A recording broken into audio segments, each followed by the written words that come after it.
for sure has done so. I remember playing them back in 2018, 2019. Their entire roster was Canadian, and now you look, you've got a lot of international flair. And like you said, we got to look every way possible. We're kind of an SEC country, so we got to unturn every stone we can to try and get ahead of the curve. Here his Tigers are trying to get something going in the top right attacking corner. Forsgren working, gets dispossessed, ends up winning it back. Forsgren for the Tigers, serves in across. Initially cleared, still not out of pressure. Memphis back in possession. Some really good early play here from the Tigers against a top 3 squad. They are looking for their first ever top 5 win today. Yeah, and the one thing they're doing right now to Vanderbilt, because they're on the front foot, is they're forcing all their numbers back. They have everyone on their side of the half here, and a lot of those attacking players are Vanderbilt that like to be high on the field and create them opportunities. They're forcing them to defend right now, and I think we mentioned the temperature. It's the last thing everyone wants to do out here is defend early in this game, especially when they want to fly forward and create chances. That's right, something to keep an eye on. 84 degrees at the moment in Nashville. Tigers working on the left side.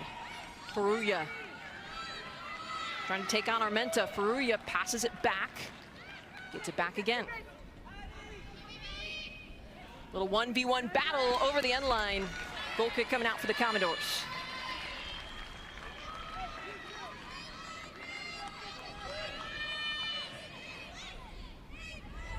Humidity right now 64% to cap off our thoughts on the weather, which we just caught up with head coach Darren Ambrose about, the winningest coach in his program history. I mean, between these two coaches, my goodness, the experience and accomplishments for both of these sides.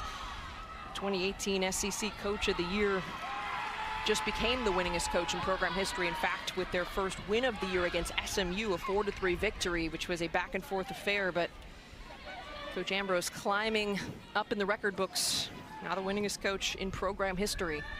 And this is a Vanderbilt team that has their eyes on the ultimate prize this season after heartbreak last year in the NCAA tournament. The team's first ever Elite 8 berth, thwarted by TCU in just a stunner. Here come the Tigers though again in transition. Forsgren trying to get between 2 defenders, some physical play. Stafford comes away with it.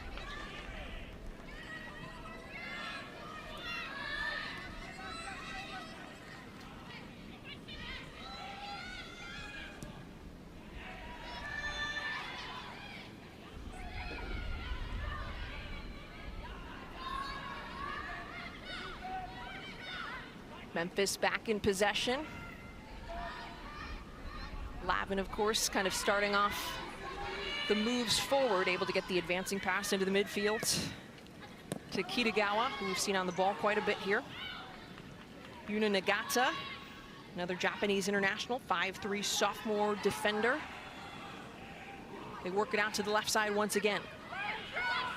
Faruya cuts back. Some good patience here by Memphis in the early going.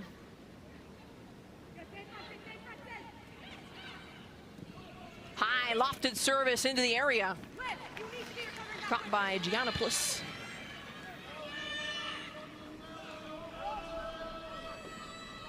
Yeah, smart movement from Memphis so far in their own attacking third. They're not rushing things too much. Yes, they want to go forward, but they're also allowing themselves some times to build, maybe get creative outside the box, as they know they're going to have to break down this Vanderbilt defense. Great step a moment ago by Allie Casey, one of the upperclassmen for this Memphis Tigers team. Ends up being Memphis ball up here in this right corner as she was able to intercept. 5'1" junior out of Charlotte, North Carolina, another influential player who has some experience for the Tigers. Was an all-conference second team selection, making 21 starts last year.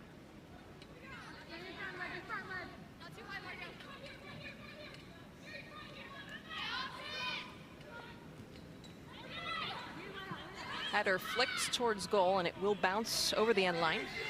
No troubles there for Vanderbilt. Commodores struggling to get some momentum here early. What adjustments would you say they need to make here, Avery? Yeah, you know, looking at their last 2 games, you know, Coach Ambrose would say, you know, it's a little bit slower start than we'd anticipate. But, you know, he said it takes some time. The struggle for them, too, right now, as he kind of mentioned, is this team remembers what they were last November, and they want to pick up right where they left off.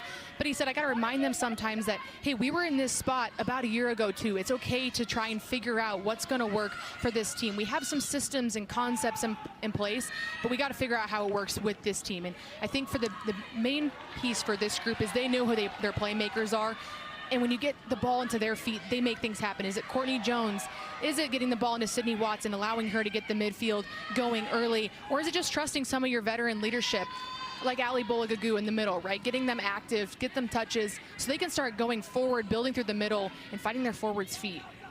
There you saw some patience as Stafford was trying to find an opening on this left side, and that's another thing this Vanderbilt team will do is show some patience and switch fields, really try to pick apart that defense with their possession, tiki-taka style play. That is really beautiful to watch, but unable to create an opening here in the early going. Maybe here it is. Watts, though, with nowhere to go, well defended. Stafford with some space on the left side, brings it down. Just gets tripped up. Stafford's cross deflected, still gets through. Kitagawa loses her footing trying to bring it down. Commodores lead 1-0 against the run of play. Yeah, that's what makes Vanderbilt so dangerous, is even when it felt like Memphis was creating the opportunities, it just takes a couple passes here, a couple small movements to create some space, and they capitalize on big opportunities. Olivia Stafford sends the ball into the box. They win the next ball here. Melania Fullerton goes back and wins it. They get it out wide. One of their strengths is getting out wide, but look at where Sydney Watts is when she receives that ball. She uses her body, she holds the defender deep in the box, and then Courtney leads to the opening goal here for the Commodores. Jones, second of the season. Scored in the first match against SMU, put away a penalty kick that ended up winning it just before time expired in what was a dramatic open to the season for the Commodores. Memphis, meanwhile, Avery, has to be frustrated with that early goal conceded based on the fact that they really have had a better run of play overall in terms of some of the possession and creating some threatening chances. Maybe not a clear goal-scoring chance, but at least getting it up into the attacking third, where we've not seen that a lot from Vanderbilt thus far. Yeah, and I think a big thing here, too, is their response, right? We've talked about the youth, and you talked about how big of the game this is, but how do they respond? There's so much game left, right? So what do they do to not be discouraged in this moment and know that some of the things they were doing early in this game were working, and you don't have to ditch that plan just because this Vanderbilt team found the back of the net. They were still on the front foot, and there was reasons for that. They were finding their wide channels. They were forcing Vanderbilt to defend. If they keep throwing numbers forward, they're going to force Vanderbilt numbers to come back as well. Vanderbilt now maintaining some possession. Reagan Pence, a name that I have not said a lot so far, neither of us have, but also a key cog to set up this attack. The 5'8" sophomore midfielder was named to the All-SEC freshman team, had some big moments last season. 6 assists. Kelly has time to turn. Faces up. Brooks dispossessed. Faruya working on the far side, showing the technicality. Ball collected there by Giannopoulos.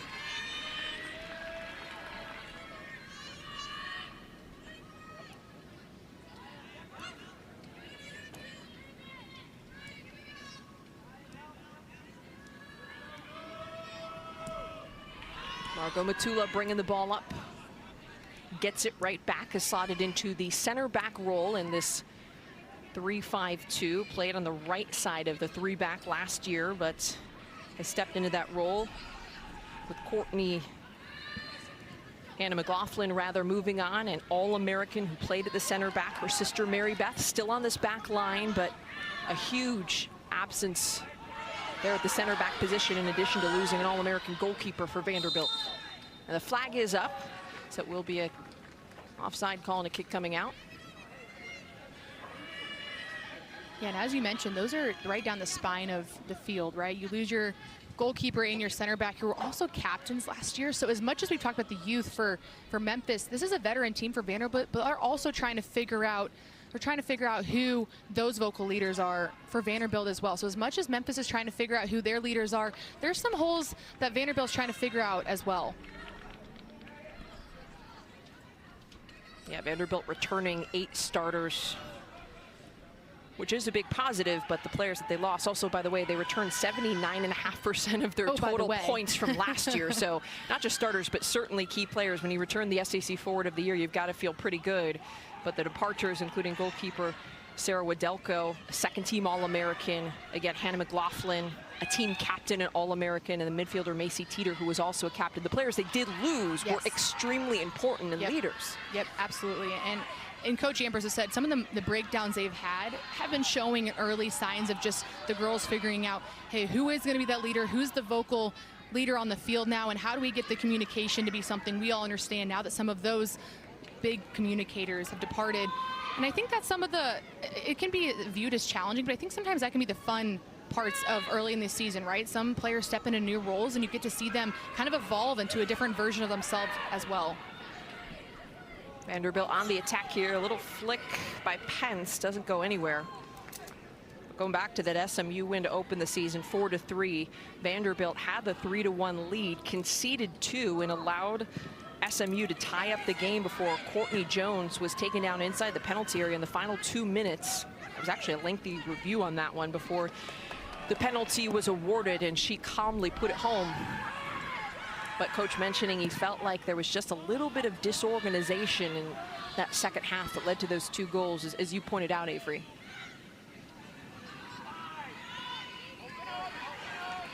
But otherwise, going back to last year, this is a Vanderbilt team that was extremely sound defensively. Really good in terms of conceding goals. The second fewest conceded in the SEC going back to their 2025 campaign. 0.58 goals against average was the best in the SEC and among the best nationally as well.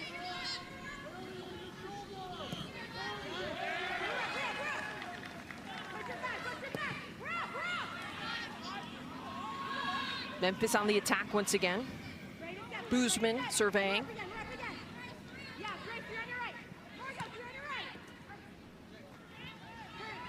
All defended there. Freeman ready with some pressure applied for the Vanderbilt defense.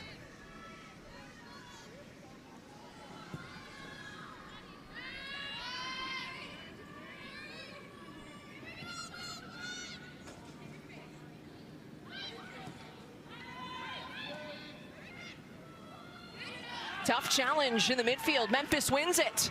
Slotted ball forward. Kelly trying to run it down. Cleared out of play. So far, Memphis has done a really great job at not letting Vanderbilt's attackers have time and space, whether it's Reagan Pence or Sydney Watts. They don't have more than a second or two to make a decision, or they have to go backwards. And it seems like at times Memphis is ready to double team. They're coming back to help each other defend. They're not giving their 2 creators time to do just that and create and build off one another.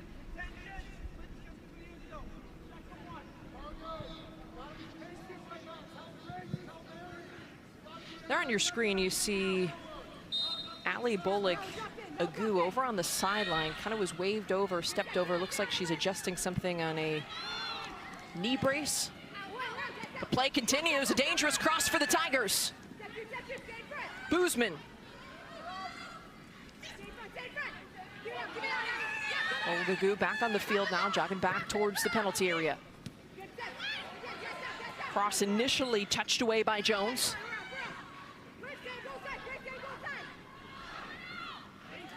Couple 50-50 challenges, both teams fighting. Forsgren. Ball ends about a play.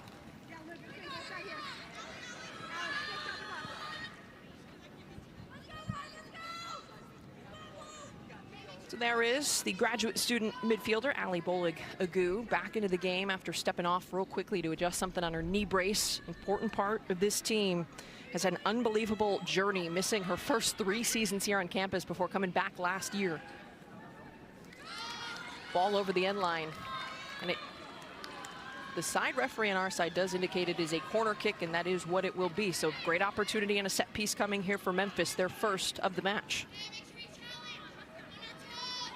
Our officials on the call today, center referee Corey Rockwell leading the crew, AR1 Matt Drew, AR2 Alex Garcia, our fourth official Paul Terry.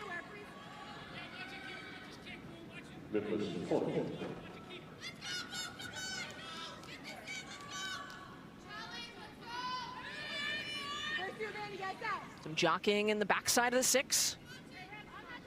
Kitagawa getting ready to deliver.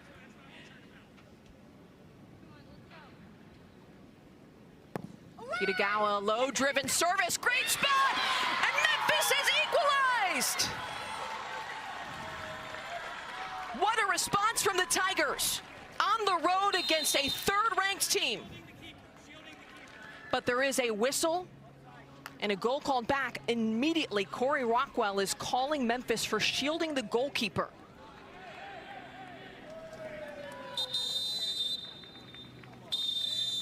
And there you see, that's the indication for a video review taking place.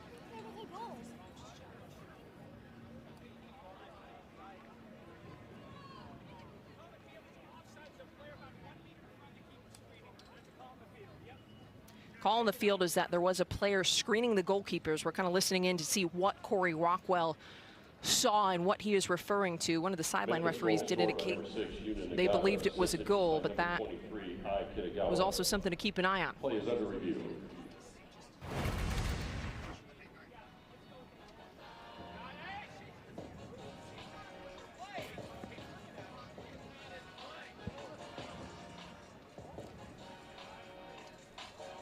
So the question here is whether or not this player in front of goal in blue, there you see her, number 27, Talia Brooks, is in fact shielding the goalkeeper and or in an offside position. Shielding the goalkeeper in an offside position, therefore interfering with the goalkeeper's ability to defend and block the ball. So that is what we were looking at there on the screen. I will say, the service in from Ai Kitagawa puts the ball in such a dangerous spot that Yuna Nagata does win that header. And despite this call here, despite this call, if you're Memphis, that's an incredible service, an incredible opportunity.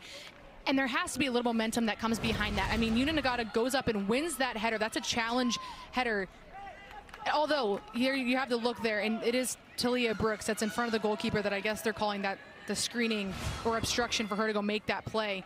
But there's a positive you can take from that if you're Memphis. Like I said, you create a set-piece opportunity, incredible service from Kitagawa, and then Nagata beating Vanderbilt to that opportunity and puts the ball in the back of the net. It's a little bit of a spark here. Following that goal, I talked about the response. How is Memphis going to respond to this? And they've responded just fine. It's so much so that they're creating opportunities down here on their side of the field still.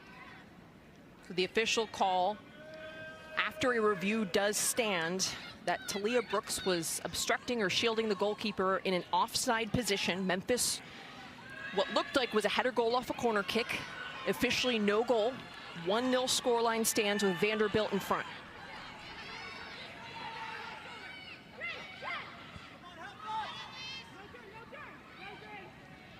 Also important to see here how Vanderbilt responds. Absolutely. I think that's a little bit of a wake-up call too for them. Like, Memphis is creating chances. They're the first one to a set piece.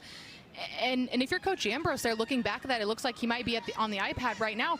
You know, Memphis went up and got that and won that header. That's a 50-50. There's two Vanderbilt defenders there, and Yuna Nagata forces her way in there and she makes contact, and it's a clean header. Nagata, by the way, standing at 5'3". Yeah, absolutely. It's a 1-2, right? That's a 1-2 right there. And they're creating opportunities. And you can tell here that Memphis has a little energy after that. Vanderbilt, meanwhile, in possession, switching fields. And there's so much that you can teach on set pieces when it comes to defending the box, but also so much of it that is mentality. 100%. 100%. There's a 1-2 factor. There's a will factor there when it comes to a ball in the 6-yard box and who wants it more. I go back to Vanderbilt playing in the SEC Tournament Championship as an entry pass to Watts. Watts turns, Watts finds a slight opening, but doesn't get a clean strike. But anytime she gets the ball and turns at the edge of the 18, we're ready for something special to happen, because this is a player that, as we talked to Coach Ambrose about, who is so efficient with the chances that she does get. Yeah, I think that's what makes her really special. Is, you know, he said she's effective when she needs to be, and that's usually all the time. When she's on the ball, she makes things happen. Stafford into the area, sends it across. Cleared by Boozman. Bolagagoo steps in. Jones gets it back. Little 1v1 battle there going on the far side. Spinning is Stafford. Stafford's cross high across the box. Deflected, cleared. What a save by Galani. Big moment for Vanderbilt, but the Memphis keeper says no. I love what Coach Ambrose said about Olivia Stafford. He's like, she has this gift, and I don't know if she always knows what it is, but she has the ability to go at players. Sometimes we just have to let her know when and where the right time is to do it. But when she's on the ball, her idea is to take on her defender and beat them one-on-one. This Vanderbilt attack with no shortage of players who can take you on 1v1, which is what makes them so tough to defend, right? And there is a hydration break taking place due to the hot temperatures here in Nashville. We are going to step aside momentarily. Vanderbilt with a 1-0 lead at home.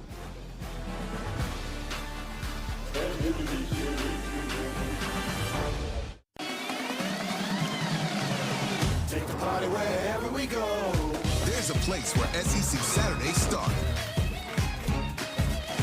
I'm so excited about this matchup. Where your entire SEC family shows up every week. Wherever we go. Good morning, my friends.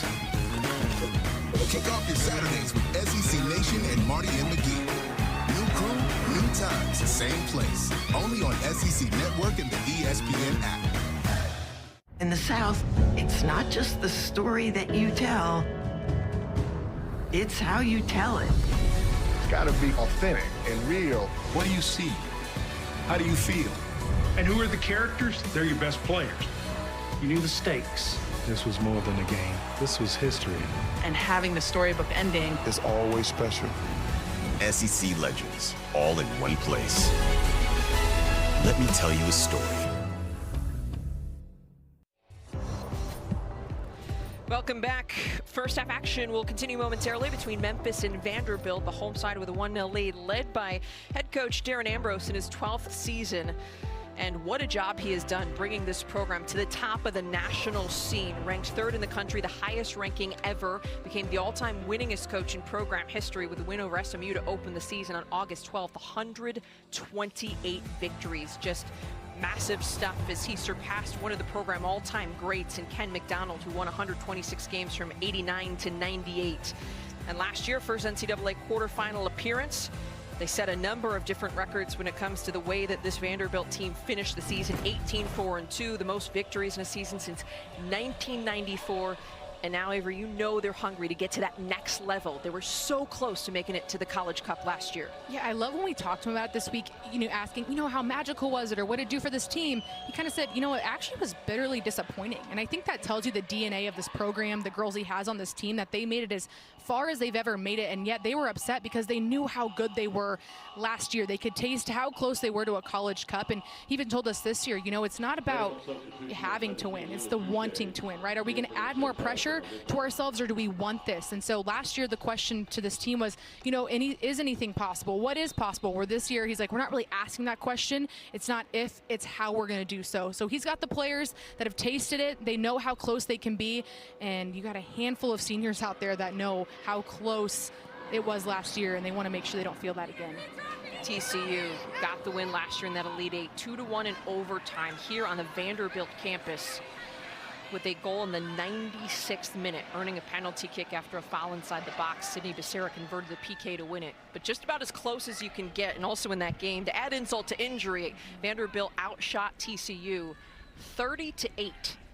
And that's the beauty and the heartbreak of soccer, of football, whatever you want to call it. The beautiful game that we get to witness is that sometimes the team that plays better, whatever version of that you might believe, creates more chances, has more possession, doesn't always win.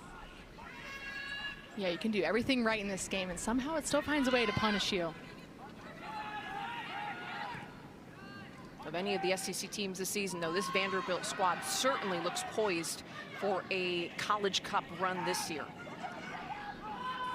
The SEC looking for their first national champion out of the conference since the 90s. And Vanderbilt, man, this is a squad that you look at the talent, you look at the amount of scoring that's back, you look at the experience they have being that close last year. It just feels like they're on the cusp of something really special. And not that last year wasn't special, but even more special. As we talked about the hunger this group has, is there was a foul called and a free kick coming here for the Commodores just at the edge of their attacking third.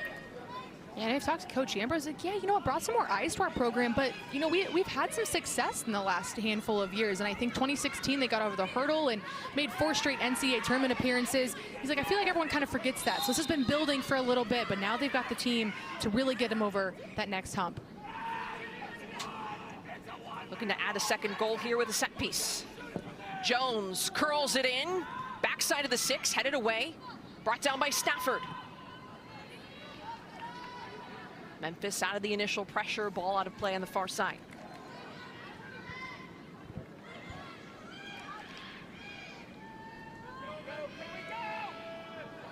Stafford gets between 2 defenders. Gets it back from Watts. Good touch, Stafford. Wasn't sure if she caught it in play on that touch anyway, but it is out for a goal kick.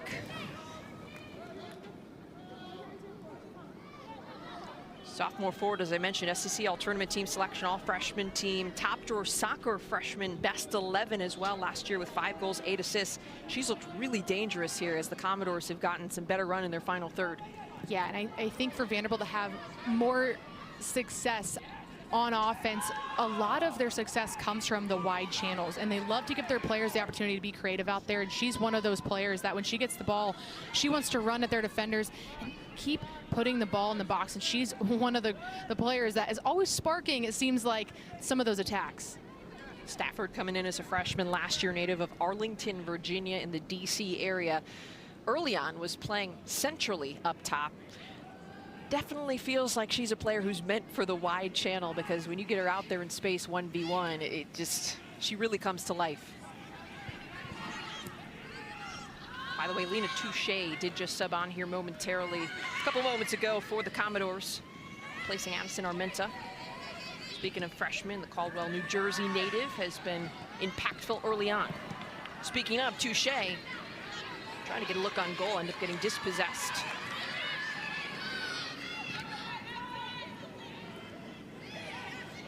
Watts. Pence applying some pressure. It is out of play for a goal kick. Vanderbilt with a 1-0 lead after a thing of beauty. Yeah, and once again, I mentioned this earlier, but Sydney Watts holds her defender off so well. She plays the way she's facing. Melania Fullerton sets it up, her strike. She is so technically sound on the ball. It's so fun to watch her shoot a soccer ball. Every time she makes contact, it is clean. We mentioned her passing percentage. I think Coach Ambrose said she's got a 92%. Like, yeah, just ridiculous. What are we talking about? But that's someone who spent a lot of time on the soccer ball. And if you talk to her, she's like, it's all I ever think about. So no surprises there. 90+% you usually think for a center back who's not typically passing the ball under pressure. You're usually pretty defensive. You're the farthest player back, obviously, but for her to be in the mix in the midfield and have that high of a passing percentage, that raised my eyebrows. Yeah. Yeah, when you said that number, I was like, oh, wait, say that again? 92 what? Yeah, wait a second. She did what? But 7 goals, 5 assists last year, and you saw the impact that she can make when you give her some space in the attack. Speaking of the attack, cross. No corner, Lena. Initially deflected. Touche able to run it down and prevent the corner. Good hustle. Now here comes Vanderbilt with a transitional moment. Direct ball, a little bit too direct. Watts can't get there in time. Galani collects.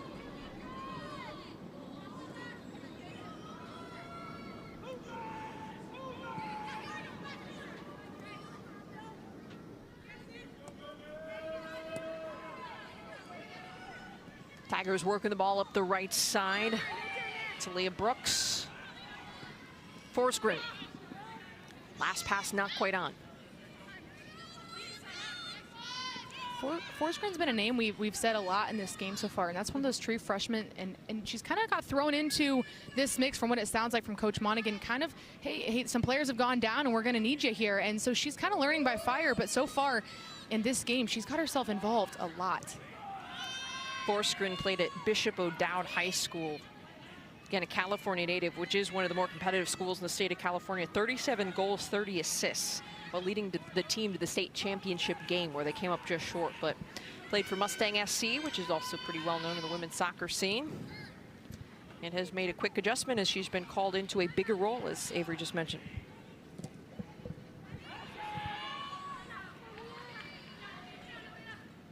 Little freshman battle out here now with Lena Touche in for Vanderbilt. Good call on this right side / near side.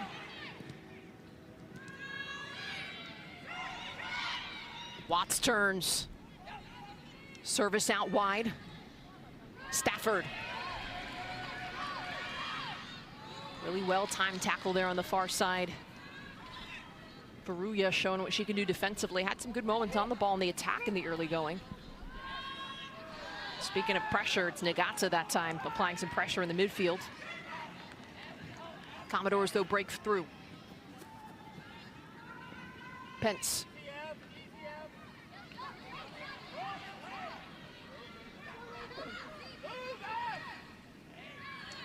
A little dangerous pass. The defensive third for the Tigers. Pence. Stafford surveying. Little triangle out there on the far side, but missed connection.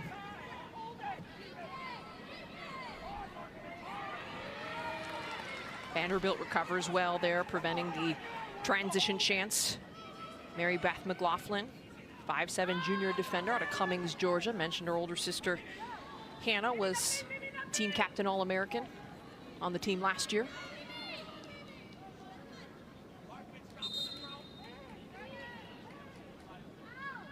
Couple of substitutes here getting ready to check in for the Commodores.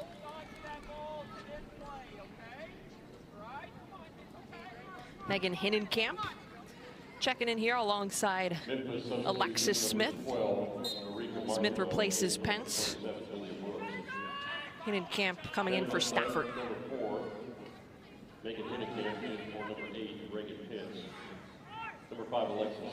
Ball out of play with a goal kick coming out here for the Tigers. For 14, Lydia Ungashik in for number 2, Ali Bolakagu.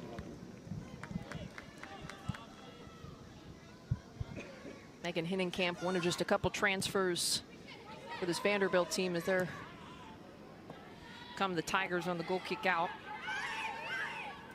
Hinnenkamp joining the team from Florida, where she spent 3 seasons. Was an SEC co-freshman of the year a couple years back. Now a senior looking to go out in style with the Commodores. And there was a foul called with Memphis getting the kick out as Forsgren goes to ground. Yeah, that's one of the things that makes Vanderbilt dangerous this year, too. Of course, they have a lot of returning talent, but a few of the transfer portal additions they have all come from places where they had a lot of experience. You just mentioned Megan Hinnenkamp being co-freshman. She knows what it's like to play in the SEC. You have Lydia Ungashek, who was a captain at SMU. So you've got leadership abilities in these girls that are coming off the bench even.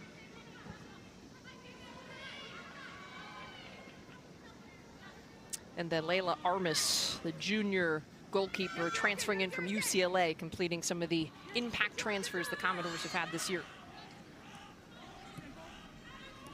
Certainly Lydia Ungashik and Hinnenkamp both have been impactful coming off the bench in both games, but playing some significant minutes. Talked about it earlier, Avery. The breakdown couldn't be more different in terms of the experience for these two sides. Just one senior, as we talked about, Finley Lavin from Memphis, and then 10 upperclassmen between senior grad students or fifth-year players for Vanderbilt. How big of an impact or advantage does that give the Commodores? It's a lot, and when you look in this game specifically, there's 18 freshmen or sophomores for this Memphis roster. And when you talk to these coaches talking about their freshmen, you know, a lot of it trying to get out there and just understanding the speed of play and the physicality. You're not even thinking about necessarily all the concepts and structures and pressing, right? You're just trying to keep your legs underneath you and make sure you're in the right spot and being connected. So there's just so many things that experience gives you, and that's what Vanderbilt has this year as well. Like you said, from the portal additions to the girls that are returning, they understand what they want to do, they understand what they want to accomplish, and they know what it should look like. Coach Ambrose also with a pretty consistent system in terms of running out the 3-5-2 that we're seeing here today. A system built upon possession, and they will find moments to press. How would you describe the identity of this Commodore side? Yeah, they play really high-level soccer. One thing you watch when they start an attack, everyone knows what triggers that, and they look to skip lines. They're going to go forward by finding their forwards' feet, and the forwards know when is not the right time to start that attack. They hold the ball well. They know when it's time to create. You have players who've played well together for a long time. They know those cues, where they want the ball.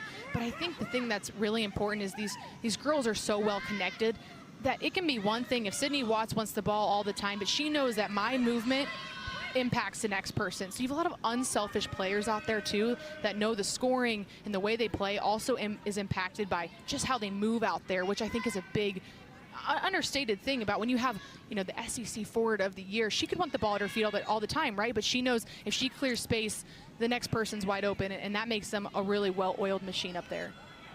There's Watts checking into the midfield.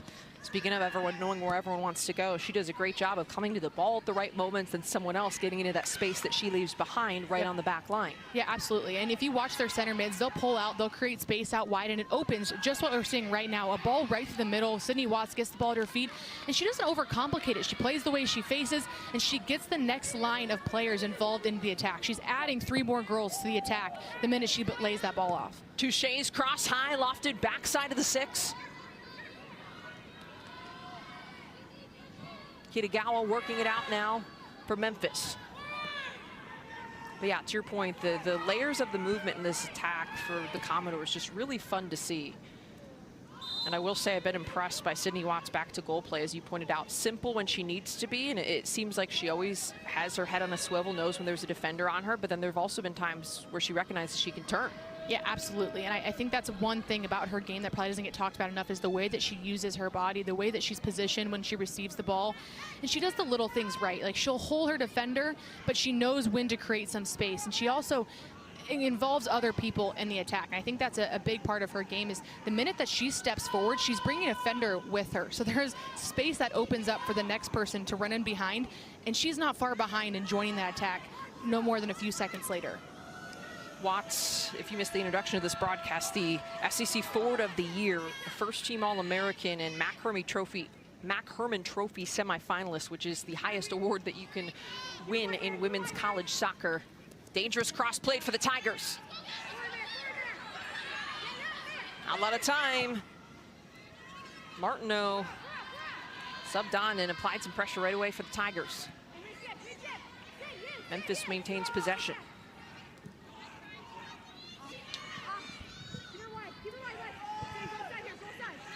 Kelly. Another service. Headed away.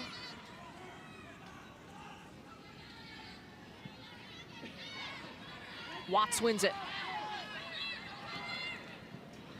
Ball switches to the left side. Cleared just in time. Allie Casey, again, one of the more experienced players for the Tigers. Lavin. Long ball over everyone. Giannopoulos handling it.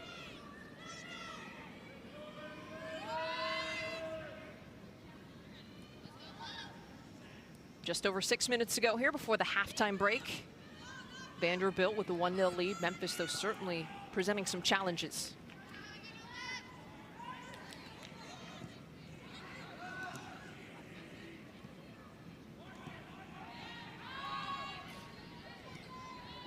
Great passing sequence by the Commodores.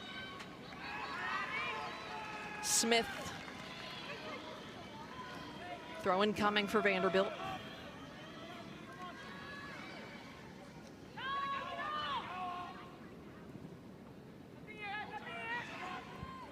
Camp. Smith. A little too strong.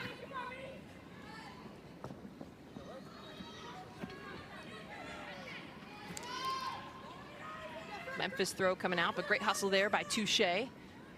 Trying to keep it in play if she could.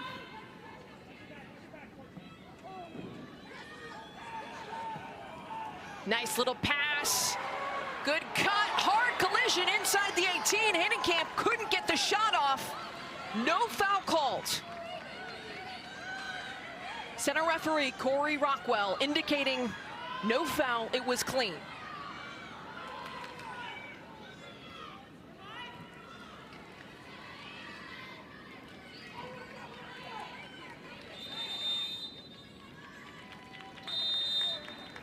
There is going to be a review taking place, as that box that you see typically in the game of soccer indicates a video review of some sort.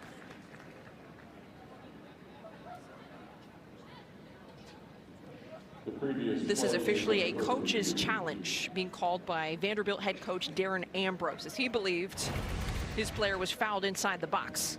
As we take another look. I think he has a fair argument there, as it looks like she gets part of Hinnenkamp's leg before the ball here.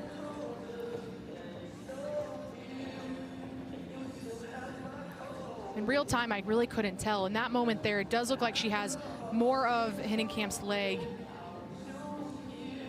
That's Myra Boozman making the play there for Memphis.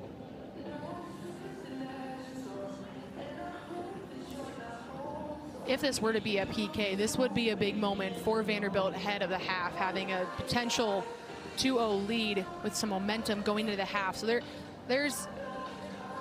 here's another look here.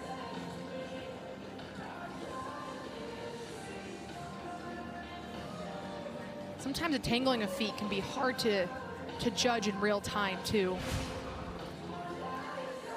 Coach's challenge review is taking place. This is a major change in NCAA soccer this year, that men's and women's coaches each have 2 video review challenges that they can call at any time during a match. Referees can also initiate a review at any time for timing issues, or the ball crossing the end line is something they can review.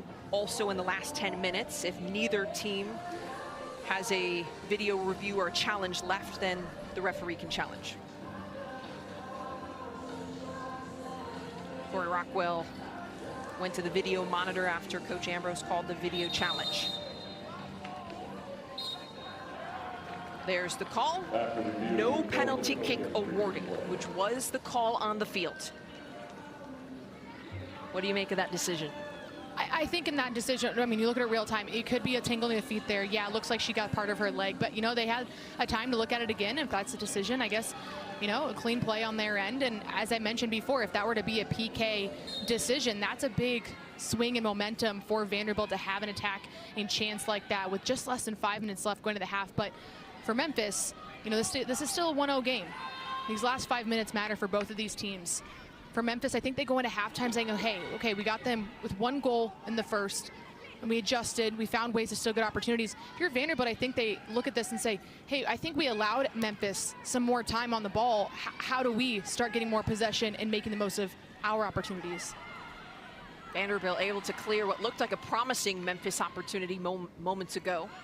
Now they regroup. Kitagawa gets it off her feet. Freeman with possession. Now this Vanderbilt back line will take their time to build out.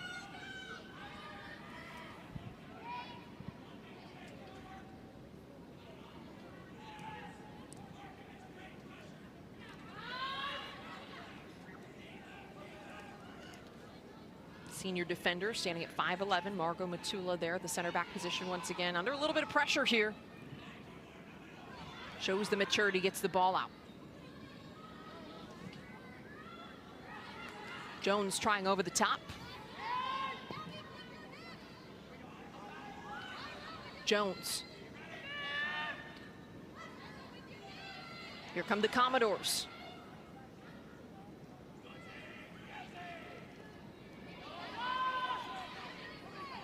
There you see the press, though, from Memphis trying to close them in and dispossess, as they stepped a little bit higher there.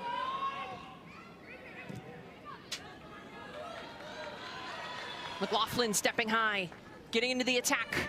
McLaughlin double teamed, gets it out for a corner.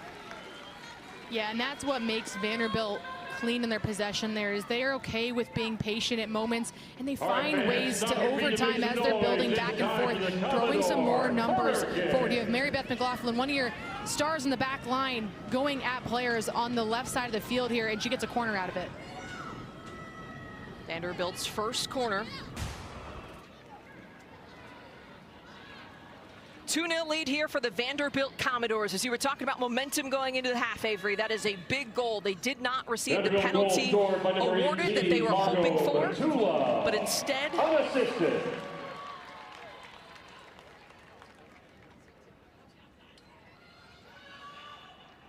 they score in a different way off of their first corner kick of the match. Just a pinball almost inside the 18, but it's Margot Matula who is able to really challenge. And that's just what a good service can do for you. You just never know what's going to happen, and especially when you throw that many numbers forward. I just mentioned that you had Mary Beth McLaughlin getting forward to create the opportunity, and then you have, just your center back getting on the end of it there to make it a 2-0 game. So everyone's involved here for Vanderbilt in that scoring opportunity. That's right.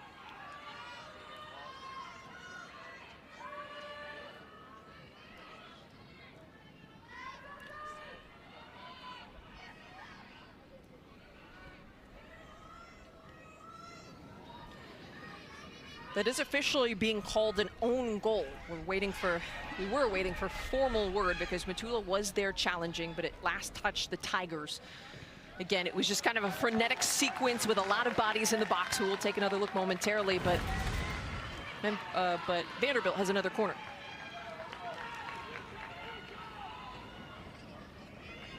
Yeah, it looks like maybe Kitagawa goes to clear it there, and I think it might have gone off her own goalkeeper. But the pressure of Margaret Matula there, being right there, a lot of Vandy players in the 6-yard box. Last chance here for the Commodores. 5, 4. Service as time expires, touched away by Galani. And that is how the first half will come to an end here on the Vanderbilt campus. It's the Commodores with a 2-0 lead, scoring in the final 5 minutes before the halftime break.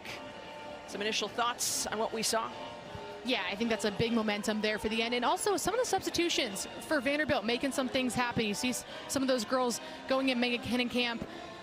She had all the ball on her feet a lot, making things happen. You're watching her movement create some opportunities as well. Vanderbilt with the 2-0 lead. However, we're also keeping an eye on Memphis goalkeeper Ava Galani, who is down on the ground, being checked out by a member of the training staff. So we'll keep you posted on that. Meanwhile, Vanderbilt head coach Darren Ambrose is joining us now live pitch side. Coach, appreciate you joining us. Yeah. Memphis had some good possession there in the early going. They're really challenging you. How did your team settle in and create more as that half went on? I think it was a matter of us figuring out how they would play us, and once we figured out the man-to-man everywhere. So once we started to connect some passes and pull them out of their shape and find off. The Tigers got the better end of the last two, but the Commodores look to change that with 45 more on deck here in Nashville.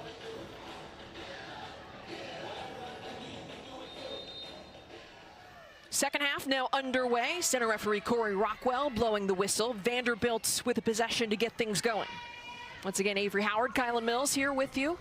Appreciate you being here on the SEC Network for a top 25 matchup. Commodores now on the left side going to right, switching after the first half. Of course, in those light gold jerseys, while visitors Memphis in the blue. Still pretty warm here despite the sun just going down, which does help the players in terms of the sun in their eyes, which they were dealing with some in the first half. But still 82 degrees with 68% humidity, which certainly makes it feel quite a bit hotter. Yeah, not to mention everyone on both benches over there has been baking in the sun that entire last half as well. No shade for them over there. That's right. Half of this field, the long side that's right in front of us, facing west where the sun was going down. So right in the eyes of both benches. Stafford. Still holding possession, Stafford. It takes a deflection, it's a corner kick for the Commodores.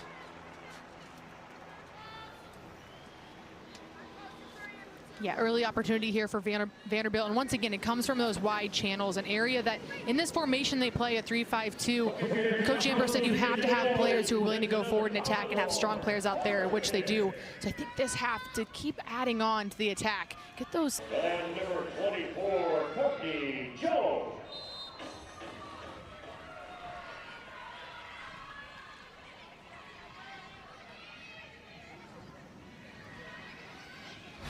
Margot Matula almost had a goal in the first half. It was an own goal technically, but she was right there knocking on the door of the opportunity. They scored on off a corner kick last time around in the last 5 minutes before the halftime break. Within the first 2-3 minutes coming out, Matula makes a statement.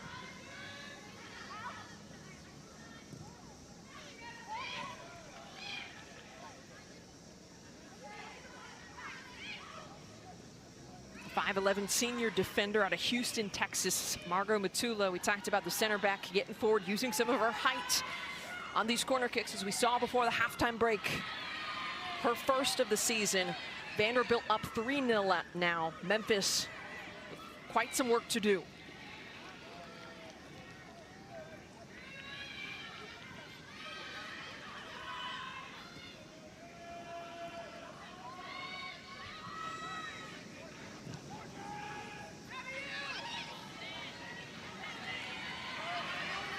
Here comes Vanderbilt again, this time from the left side.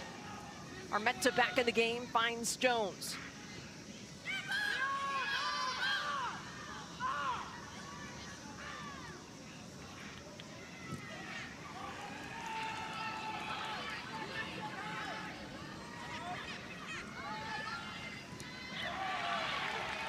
Tough challenge there. Jones covers so much ground. There's a shot from distance.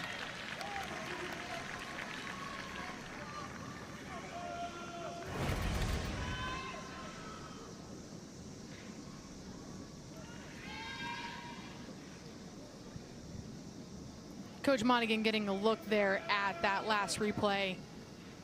As you can imagine, frustrated just because he told us just now at halftime, you know, I thought he gave up a sloppy goal to end the half, and then you open the half with another, I don't know, sloppy opportunity maybe for Vanderbilt again. So when it felt like maybe they're going to have opportunities in the second half to call their way back or just give his team confirmation that they're doing the right things, you just put yourself in a deeper position to try and get yourself back in this game.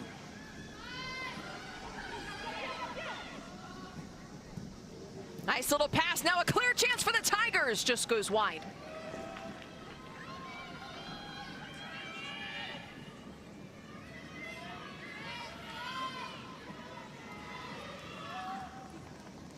Still the Tigers, though, responding here after conceding the third of the match. Yeah, good little movement there from Talia Brooks. She finds way off some space away from her defender. She actually realized she has more time on the ball. She receives that ball on her back foot, and I think if she realized how much time she had, she might have actually had a cleaner strike on that. But she's one of those sophomore players for them that even Coach Monaghan said, I don't think she knows how dangerous she can be yet. She hasn't really found that next gear, but when she does, she can be a huge, dangerous asset for them on offense. Brooks, you can see the athleticism she has. She did score the team's lone goal against Alabama. They're coming off that 2-1 loss. Received a cross that she finished from Kitagawa. Was able to put it away, but ultimately the Tigers fell 2-1. Here they come, though, with some nice possession and space on the right side. Shot from distance. Brooks, though, kind of intercepted it. Tried a second time. Didn't get a lot on it.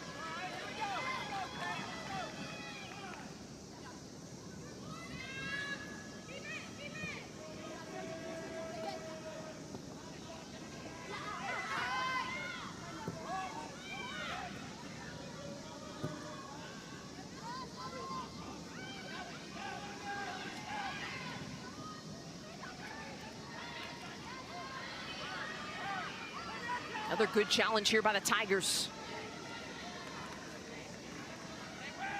Ball up the right side. McLaughlin runs it down.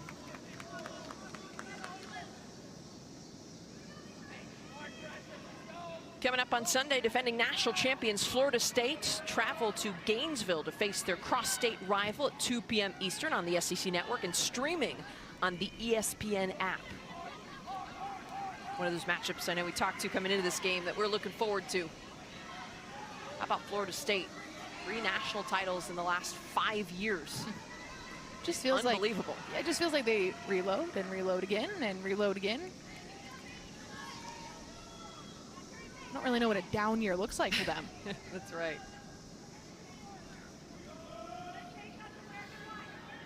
one we're looking forward to. And again, UNC Michigan State is the one that I have circled, a top 7 matchup now after the recent rankings came out this week from the United Soccer Coaches. That one's going to be over on the ACC network. North Carolina, also a team that never seems to have a down year over in the ACC. They just brought in a transfer from Georgia, Summer Denigan, who is already one of the best players in the conference, or in for Georgia, the other conference. Now she hops over to UNC, and it's like the rich just get richer. Yeah, yeah, and I think they just brought in the top recruiting class in the country and again. That too. Yeah, again. I guess that's what happens when you have 20+ national titles, right? Yeah, that is what tends to happen.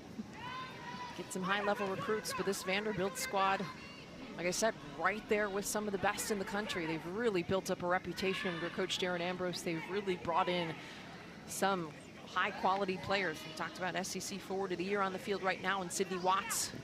A couple All-Americans departed last year. Hannah McLaughlin also was a Mack Herman Trophy semifinalist, so a couple players right here on this Vanderbilt squad. The cross is handed away by Freeman. Third of the year, and in this game alone, a goal and 2 assists, bringing her to 3 goals, 3 assists on the season. We're not even 3 games in, Avery. Yeah, making her impact early.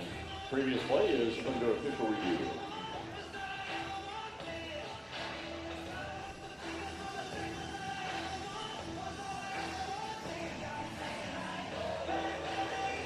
The goal is under review, is what we're being told at the moment. So once again, our head referee is Corey Rockwell, assisted by Matt Drew, Alex Garcia, 4th official Paul Terry. They're going to take a look back at the way this transpired. Coach is challenged by Brooks Monaghan. As we mentioned, new rule this year. Each coach gets 2 challenges. They can call for video reviews. I think the challenge here is to look and see where Sydney is when that ball's played. Is she a step off sides? And for Coach Monaghan in this situation, doesn't hurt to look.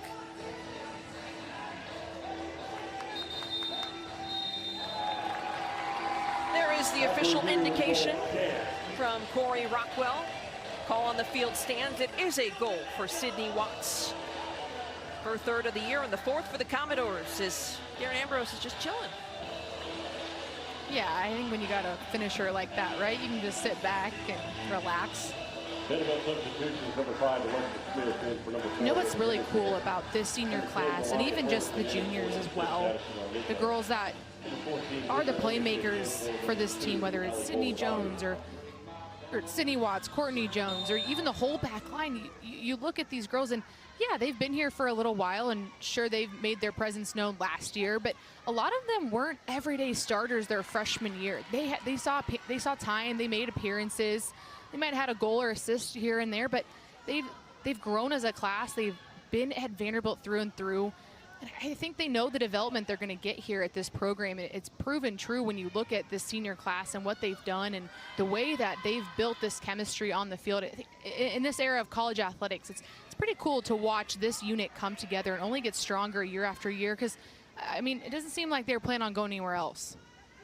Sydney Watts, a great example of that, played in just 15 matches off the bench as a freshman, grew her role and production significantly each year. As a sophomore, 9 goals, 1 assist, did move regularly into the starting lineup. Then last year as a junior, we talked about all the accolades as a first-team All-American, SEC Forward of the Year, but 16 goals leading the SEC. Not too shabby, but in an era where plenty of time here for Freeman on the near side. Stafford trying to go 1v1. In a time where players are quick to transfer out when things aren't going their way, or maybe they're not getting the playing time that they want. I also think it speaks to Coach Ambrose, the buy-in that he's built, the sense of team and togetherness that this Commodores group has, to have players who are willing to stick it out for all 4 years, because it's becoming more of a rarity in college sports than it was 5 years ago. Yeah, when you hear him speak about his team too, it's not hard to tell just the passion and joy that he has getting to coach this group. And you know, when you hear him say it's a joy to show up to training every single day, I think that's pretty special. And it feels like that bond is a two-way street from this team and his coaching staff in both ways. Transition moment here with Kelly on the ball for Memphis. Out of play. throw in for Vandy. Going back to Coach Ambrose, the joy, the passion that he has for his players, but also the game of soccer. Talking about a coach who just worked the World Cup as a groundskeeper for 3 matches, which to me is incredible. The former groundskeeper here at the Vanderbilt Soccer Lacrosse Complex, Tyler Morris, left his role to take on the same role at MetLife Stadium, which hosted the World Cup final. Said that Coach Ambrose said that him and Tyler kept in touch. Ball over the top, though, with some space here for the Tigers. Baruya. Baruya is still on the ball, but forced to cut back. Baruya dribbles out of play for the goal kick. Going back to Coach Ambrose, he said he kept in touch with Tyler Morris, the former groundskeeper who moved on to work at MetLife Stadium. He was preparing for the World Cup. Coach Ambrose said he hit up Tyler and was like, hey, any chance you got to hook up for some tickets, or there might be a way to buy them with a family friends type of discount or through MetLife Stadium compared to the exorbitant prices you find online. And he said that Tyler went to him, why not just come here and work for me? Coach Ambrose had 0 experience, he said, in groundskeeping and what it takes to keep up a field, but he's like, yeah, I'll do whatever it takes to get on the field and get to witness a World Cup up close and personal. And he did, in fact, work on the grounds crew for the World Cup final at MetLife Stadium. I mean, how unbelievable is that to say? And I love what he was telling us too. He's a coach, he sees all this firsthand, but he kind of became a fan again. He picked up his penny, brought it home with him, had a piece of confetti. In fact, my favorite part is the patch of grass that's actually growing in his own backyard now from that field. Definitely a great part of the story. Fullerton lays it off. Jones, quite a bit of space there. Vandy on the attack again. Initial cross blocked.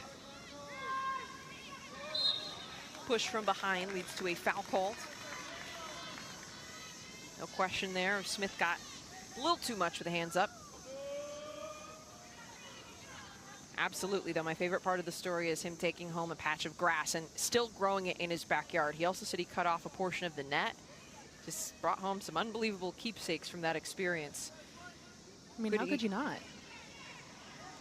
You have to, yeah, absolutely. Get a little creative when it comes to taking home a patch of grass. He actually said that he got stopped at TSA, and they were wondering what was in the bag, and he said that was quite the thing to explain why he has a patch of grass in his carry-on trying to go through the airport in New York. Will he help out with the grounds crew here, though, is maybe the next question. I don't know. This playing surface is pretty incredible. It's unbelievable. But if we find out Vandy's having some issues and they need someone to practice, they might be in Coach Ambrose's backyard before we know it. That's no right. excuses for Vandy. His own field in that backyard. Yep. No with excuses. That patch of grass. Man, the walking on this field, it is, though, incredible. Yeah. The soft grass, the surface, it's fantastic. Yeah, Coach Ambrose didn't take any credit for it, though. He did say he's our current grounds crew. Obviously, Tyler Morris moved on, but he said they do an excellent job, and this field is in tip-top shape despite a lot of heat and dry weather this time of year. Yeah. When you have a playing surface like this and it's this well kept up, beats turf 10 times out of 10, right? Oh, no question.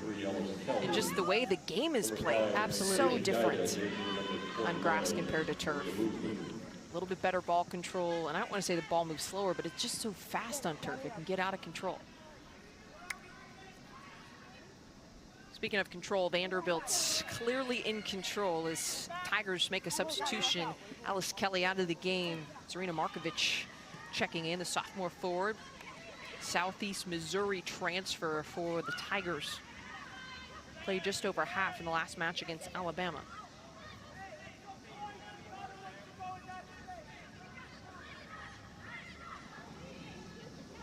On the flip side for Memphis, though, Coach Brooks Monaghan, who, by the way, these two did tell us both that they've known each other for a long time. They are good friends.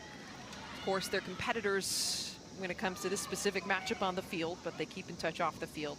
Coach Monaghan also with quite the dedication. He was talking to us about expanding his recruiting efforts into Canada and then into Japan now, which is his latest effort to stay ahead of the game. He spoke with us about the challenges of a Memphis team that's in the American Conference, American Athletic Conference, having to compete to try to get the best players nationally against SEC programs, ACC programs. he said that he's not shy from admitting they don't have the same resources now. NIL rules all. Players want to get paid, and there also is something to be said, he told us, for the recognition of just saying, hey, I play in the SEC. But he said that he's continued to try to stay ahead of the curve by looking overseas, and Japan is the latest move that he's made, and he said he even sends over a assistant coach to go recruit. Yeah, and I think that says a lot to what him and his staff have accomplished in his time at Memphis. The fact that you are battling this new era of college athletics and money being involved, and yet year after year they are still a top 25 program, and they compete for conference titles year in and year out. And so although he's looked to new avenues and different ways of bringing players into his program, he has stayed on the front foot when it comes to being a team that dominates in their conference. And I think it says a lot about what they've accomplished despite what all these other programs seem to be having these days. Coach Monaghan also a proud alum of the University of Memphis, so you know that it means a ton to him. He's talked about that. Former Tigers goalkeeper. Set a number of school records in terms of career shutouts in a season. 298 saves, his second all-time in school history. So he also got the tie in there in terms of some of the passion. But yeah, he's done an unbelievable job.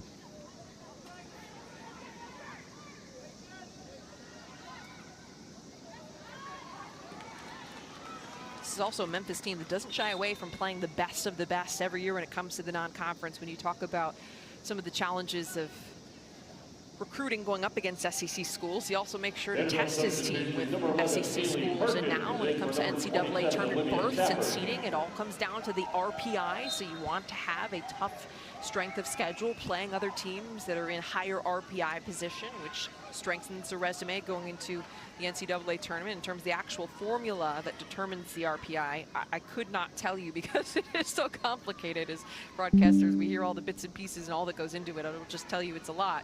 But the strength of schedule is a big factor. And so he makes sure to load up the non-conference with the best. Yeah, he'll tell you point blank, if we want to be the best, we better play the best. And if they want to be a national team, they know it takes scheduling these teams in multiple conferences outside of their own to put themselves in a position to compete in their conference every year, and also make it into that NCAA tournament, and not just be there, but they want to compete, and they usually do. And it's because they do not shy away from competition early in the season. Group last year was considered the youngest in school history, according to this staff, but a lot of space here for the Commodores. Perkins. Ball chipped in. Errant clearance leads to a corner kick.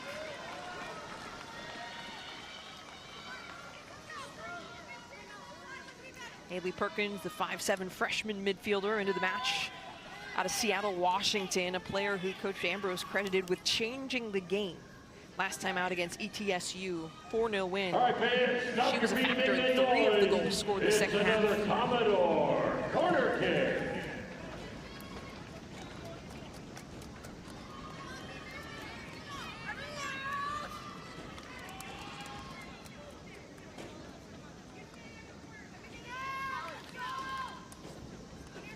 Jones adjusting the socks before delivering corner kick chance. Jones serves it in. Gets it right back. Low driven ball.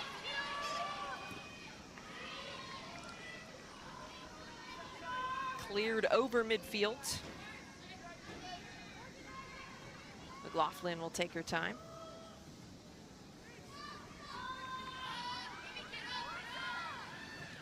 Monday at 7 p.m. Eastern, check out SEC Now as they break down the latest news and biggest storylines in the SEC. That's SEC Now, Monday at 7 o'clock Eastern on SEC Network and streaming on the ESPN app. Always great to stay up to date on SEC news, as there's a shot from distance that goes high. Especially this time of year, you've got soccer picking up. And who doesn't love some SEC football? Of course, about that time.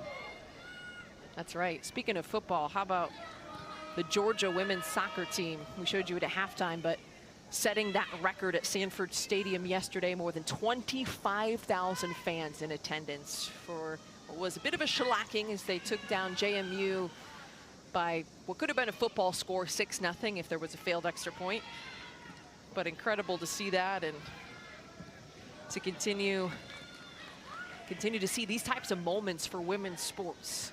Seen it in basketball and volleyball prior to this, games being played at football stadiums. Yeah, I just thought what they did last night was so incredible. The way the fans and the student athletes, the students, the way that they all rallied around their team for this opportunity. It's early in the school year. You know, some kids aren't even on campus, and they filled that place. And the band was there, and Kirby Smart and his team welcomed the girls on the field. And I was in person for when Nebraska volleyball had their stadium match, and I'll never forget the feeling of watching those girls have the opportunity to do a tunnel walk and have that many people greet them out onto, I guess, the field it was. And it's just such a special, almost life-changing moment for the people in attendance, but also those athletes. And I hope, you know, hopefully that's not the last time we see something like that for women's soccer, but I'm just so cool to watch those players have that experience, and the look on their face when they ran through that sign and saw the fans waiting for them, and just the support. And I hope it sparks some more things like that for women's soccer.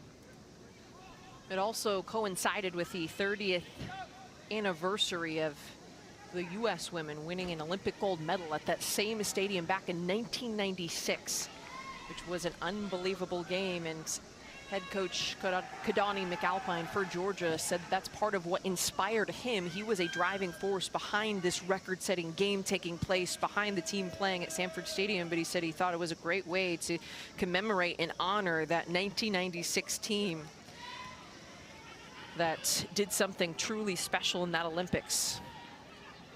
I remember that game as a little kid, Shannon McMillan scoring, I think it was the first goal. Now I'm testing my own knowledge here. The game winner by Tiffany Milbritt. But those 90s years were so formative for women's soccer because the U.S. really came out, and some of the first ever, like that was the first ever women's soccer portion being added to the Olympics. You look at the way the U.S. stormed onto the scene in the World Cup. Everyone knows Brandi Chastain's historic shot, but really cool 30 years later to see that come full circle with the 25,000 plus fans cheering for some women's college soccer. Yeah, I mean, I was born the year that happened in 1999. but that picture I had on my walls in my room growing up, my dorm room, you know, just that's just how big that moment meant. And I reflect on that team a lot when growing up and wanting to get into soccer. So you didn't have to be, you know, have a living memory, I guess, of the moment to know how big it was. For the record, I wasn't that old. I was 5, okay? Just to be clear, people at home. No, my point was... There's a shot/cross. I'm going to call it a schross into the side netting from Haley Perkins. Well, look, whether you were alive to witness it in person or hear about it after the fact, born. The legacy of those, or just born, yes. You were newborn. I was. Like my friend Avery here. Yes. It was either way, that legacy lingers, and you know about the legacy. If you're someone who follows the women's game today, you know what those teams in the 90s did to put women's soccer on the map and how just advanced the U.S. was at that time. That is one of my all-time favorite comments, so Avery. Well, I was being born. My point was, I barely knew who they were, and yet that picture existed in every wall I've lived in. My room, my dorm room. It had a big impact on my interest in soccer. That's right, and now you look at these women having an impact on the next generation. You have 25,000 fans in attendance. I know with the Iowa women's basketball game that was played at Kinnick, and same thing with Nebraska. How many little girls did you see in the stands, and boys for that matter, who are being influenced by the players on the pitch, the ones like these individuals right here whose match we're calling, Memphis and Vanderbilt. Even looking around the stands here today, I've seen a couple kids who are dressed up supporting one team or the other. Yeah, when you think of my own childhood, going to professional games, it was always on the men's sports, right? So for me, it was really cool to see the amount of young girls that are getting a living, breathing example right in front of them. And it's not just, you know, I mean, my first NWSL game was at a high school stadium that I attended. So for these girls to see examples like this with 92,000 or 25,000 people in attendance, like that's next level for them, and just the things that they know they can accomplish now. To your point about watching NWSL games in high school stadiums, the first iteration of a Kansas City team in Kansas City, it's now the KC Current, technically the Current or a different iteration of the Utah. It's complicated when teams move and relocate. But now they are playing in the first ever stadium built for a women's professional sport here. First ever women's soccer specific stadium in CPKC Stadium, which is exactly where the Women's College Cup and National Championship game were played last year. So another full circle thing. That was a team in Kansas City as Andy tries to create something here on the right side that was once playing in high school stadiums. It's something I talked to their former head coach, he's now in the front office, Vlatko Nanofsky, about the fact that they practiced on, he's like, oh, terrible dirt fields back in the day. We played in high school stadiums. You could barely get people to come out. And the Kansas City Current now regularly are selling out. We're seeing huge crowds coming out for the Women's College Cup, for the NWSL Championship. So absolutely full circle from the collegiate level up to the professional ranks here. It was actually pretty incredible. My first NWSL game I attended, it was at Shawnee Mission North High School with metal bleachers.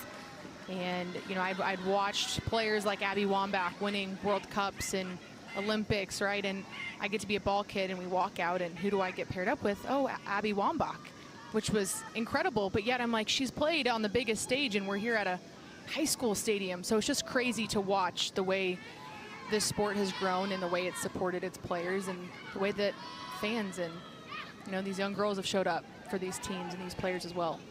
Absolutely. And while we're on the topic of the KC Current, if you follow the NWSL at all in that club, you might see a familiar face if you're a Vanderbilt soccer fan. Haley Hopkins is having a really nice year. Stepped into a starting role playing up top for the Current. Ever since they traded Allie Sentnor back in June, she's been starting at the forward position, the 9 position, whatever you want to call it, has a career high 5 goals. And here you see her back in a Vanderbilt uniform from 2017 to 2021. Did finish out her career at Virginia after graduating, so wanted to go on and get a graduate degree.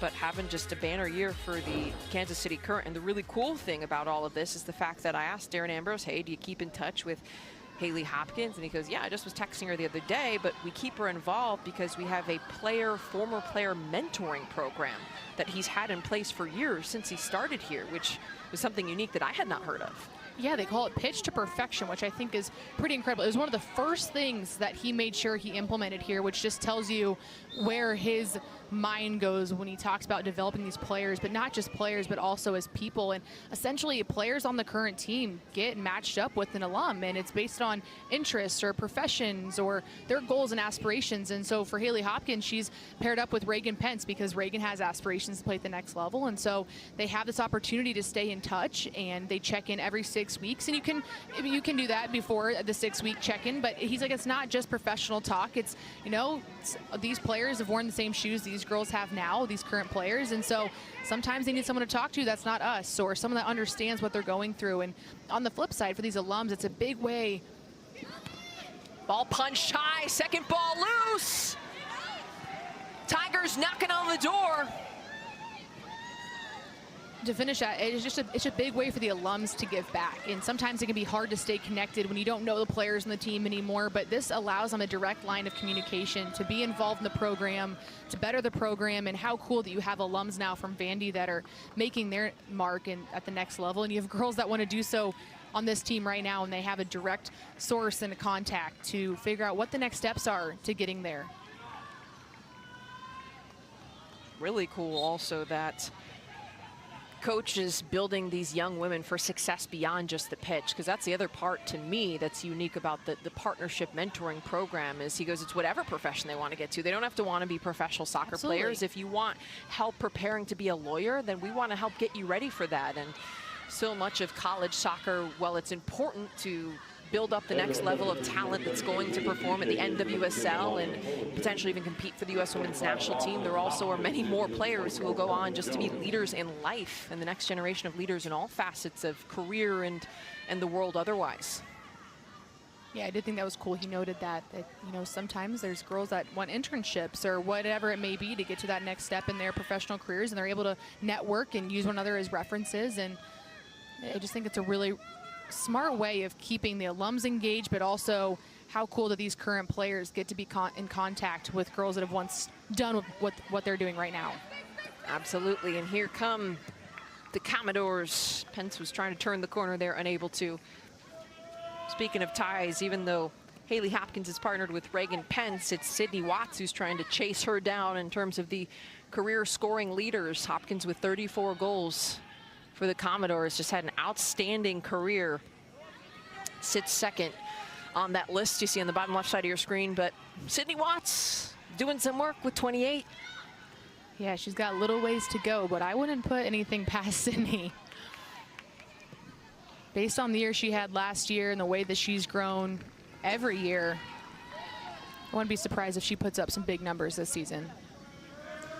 Watts now on the bench with this game seemingly in hand here for Vanderbilt. Under 15 minutes to play, but did have a goal and 2 assists tonight. Again, 3-3 on the season. 4-0 lead here for Vanderbilt against 21st ranked Memphis, albeit a Tigers squad that is a bit snake bitten by injuries, with 3 players going down to serious injuries in the preseason, in addition to still having quite a bit of youth.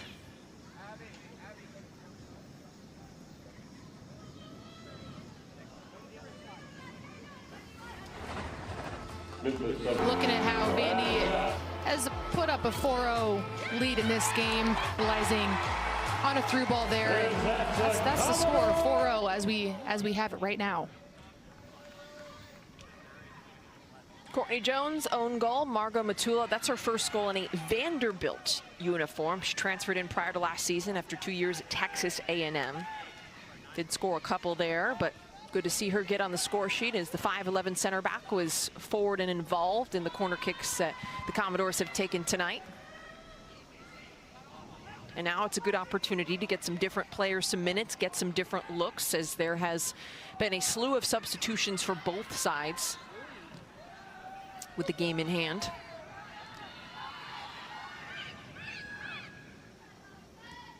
Looking out here for Vanderbilt, number 12, freshman Allison Kleiner, Henderson, Nevada native. He's checked into the game. Lawson Hopkins right now in the midfield is kind of hanging around the ball, waiting to see if it gets out.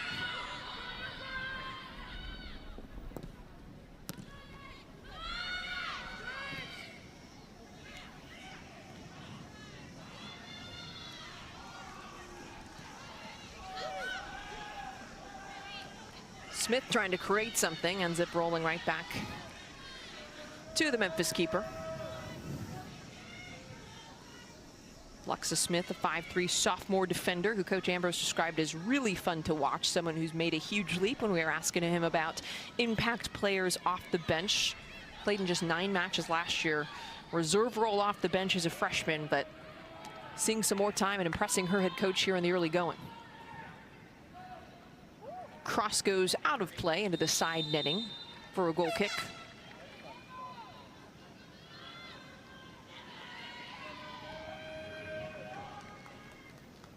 Another substitution made here with the 5'2" sophomore forward, Vicky Pugh, checking in for Reagan Pence. Los Angeles, California native.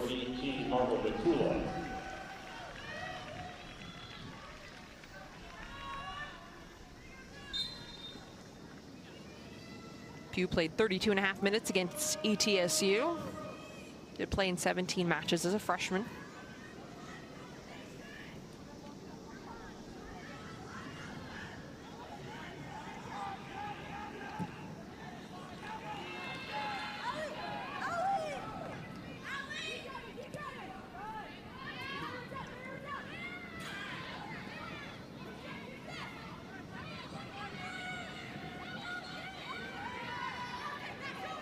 Memphis continuing to apply some pressure. Markovic.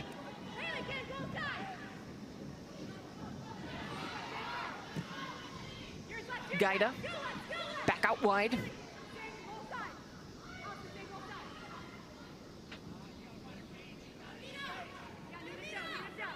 McLaughlin just trying to shield. Does a good job using her body there.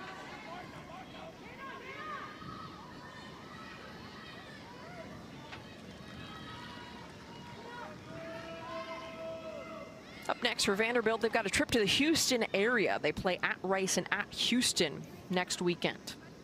They face Tennessee Tech and Xavier. before SEC play begins.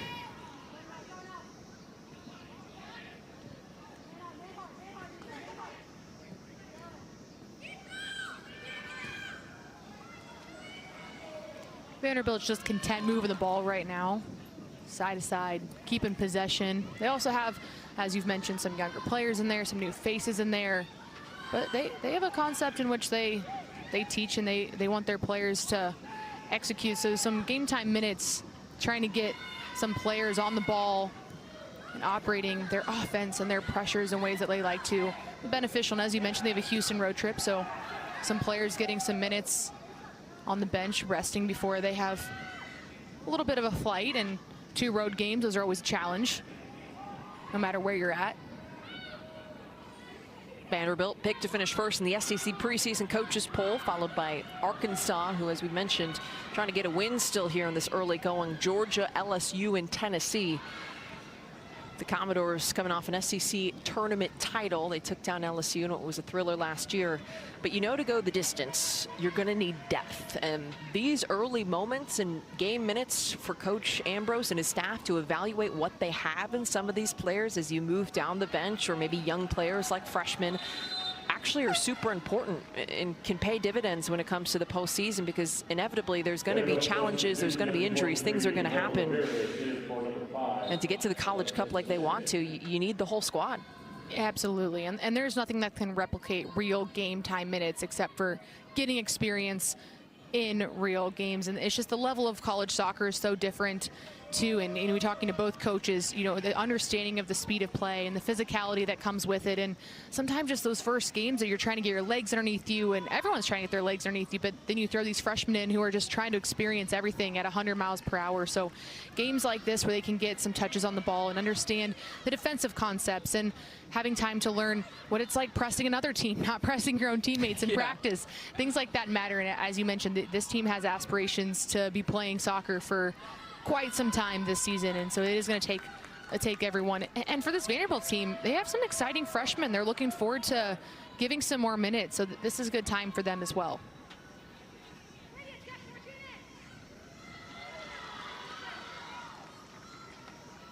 Speaking of what to look forward to, a couple key dates there on the bottom left side of your screen. Of course, November 8th to 14th will be the SEC tournament played down in Pensacola once again. And then comes the big show, the NCAA tournament selection show taking place on the 16th, shortly after the SEC tournament wraps up. And then the College Cup December 10th and 13th, which actually will be played as the same weekend as the Men's College Cup, which has not taken place before. So that will be kind of a fun environment to bring together both the men's and women's side in Cary. Yeah, we got to find a good catchphrase for, like, March has March Madness. How does the College Cup get something when you have all that soccer going on at once? I'm thinking. You know, what goes well with December? I don't know if it does. That's what I'm saying, the December, I don't know. A challenge for all of our listeners. But that'll be a treat for fans of college soccer. You get a lot of it. Yep, really looking forward to seeing if this Vanderbilt squad can challenge to get there, because I will say in the last couple of years, the women's college game, you've seen some of the same teams, and I think historically that you do, but we mentioned Florida State winning 3 of the last 5. They took down Stanford last year in the Women's College Cup final. They did the same thing back in 2023, so you're talking about seeing 2 of the same teams in the final in 2 of the last 3 years.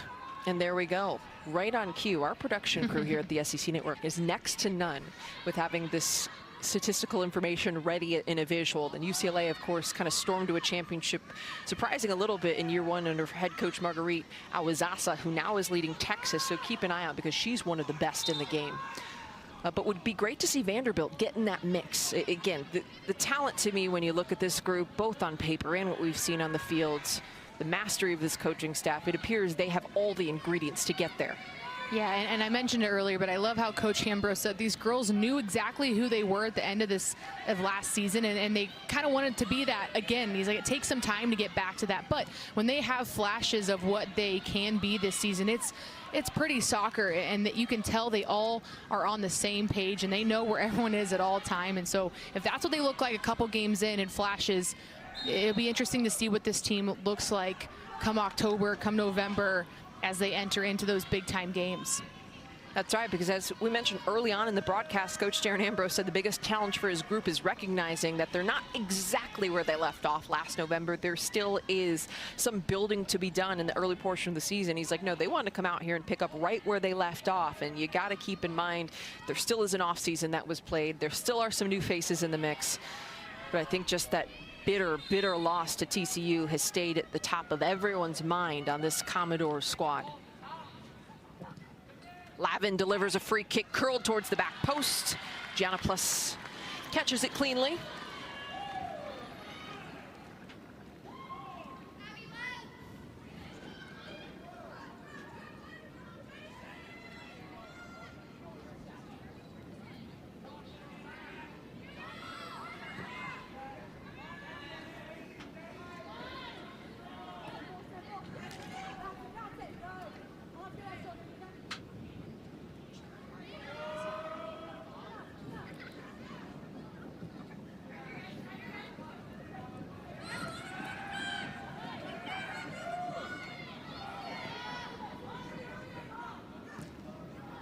Some of the Vanderbilt subs working the ball around the defensive third. No need to rush here. Just about 4 minutes to go with this 4-0 lead. On the cusp of their first win against Memphis since 2014.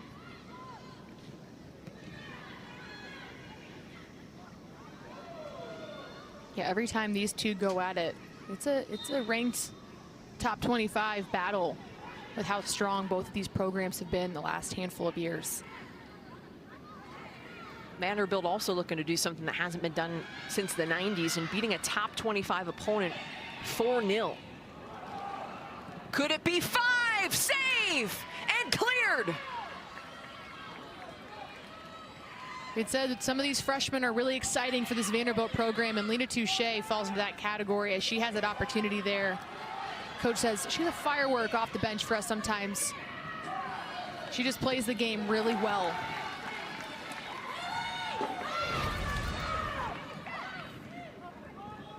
A look at this shot here from Lena. Great save there. Memphis pulls one back here at Vanderbilt.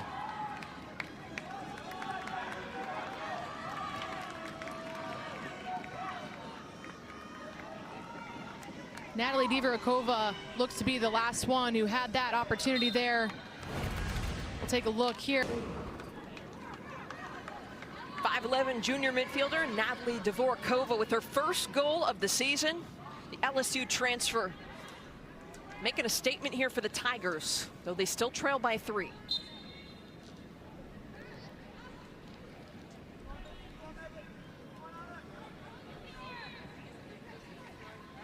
I did. That might have been the broadcaster's jinx when I brought up the 4-goal lead over a top 25 opponent. I got to take the fall for that one. I heard you. Broadcaster's jinx is real, okay, Avery? I'm a believer. Everyone has superstitions, all right? Good signs, though, for Memphis and for Coach Monaghan's group, competing to the last whistle here, still creating opportunities.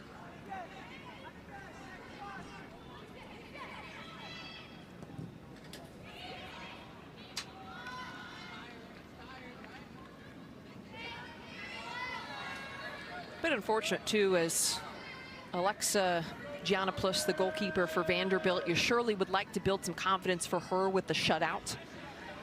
Coming off one against ETSU, where she played just a half because Layla Armas did start the first game of the year, though she gave up 3 goals in that 4-3 win against SMU. But this is the first 90-minute game that Giannopoulos has played this year.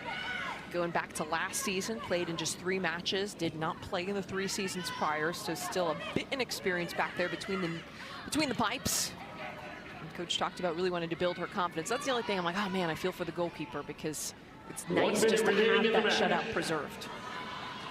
Yeah, and once again, that's a position where you only get strong with experience. So she's gaining that experience right now, and you know, Coach Ambrose still had a lot of great things to say about what she's given to this team and practice, and the way she's trained, and how brave she is, how great of a shot stopper she is. And just having that experience once again for that position, there's nothing that can really replicate that. So she's getting to put those skills on display tonight, and for the most part, has had a pretty solid evening. Yeah, Coach Ambrose talked to us just about building her confidence on the ball. Goalkeepers for Vanderbilt are typically involved due to their possessing nature and the build out. Still good for her to, as you mentioned, just more touches, always a positive. 10, 9, 8, 7, 6, 5, 4,